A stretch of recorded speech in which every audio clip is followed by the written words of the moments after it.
चळवळीतली माणसं एकत्र आल्यावर केवळ तब्येतीची विचारपूस केली असं होत नाही, असं सूचक वक्तव्य राजू शेट्टींनी केलंय. ओएसिस फर्टिलिटीच्या तज्ज्ञांनी IVF उपचार पद्धतीद्वारे 1 लाखांहून अधिक जोडप्यांना मातृत्व प्राप्तीचा आनंद दिला आहे. मोफत अपॉइंटमेंट बुक करण्यासाठी आजच संपर्क साधा. काल राजू शेट्टींनी जरांगे पाटील यांची अंतर्वालीत भेट घेतली. राजू शेट्टी आणि जरांगे यांच्या 1.5 तास सामाजिक आणि राजकीय विषयांवर चर्चा झाली. कष्टकरी वर्गाला एकत्रित येण्यासाठी आम्ही हाक देत असून एखाद्या वेळी त्याला यश येईल अशी आशा राजू शेट्टी यांनी व्यक्त केली. खरं तर मी आज त्यांच्या तब्येतीची चौकशी करण्यासाठी म्हणून आलेलो होतो, परंतु चळवळीतली माणसं एकत्रित आल्यानंतर केवळ तब्येतीचीच चौकशी केली असं म्हणणं चुकीचं होईल. सामाजिक, आर्थिक, राजकीय विषयावर तसं मराठी माणूस एकत्र आल्यानंतर गप्पा होतच असतात, त्या पद्धतीनं झाल्या.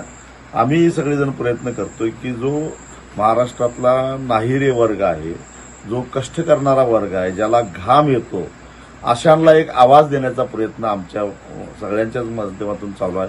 बघू एखाद्या वेळेस यश येईल सुद्धा. एबीपी माझा, उघडा डोळे बघा नीट.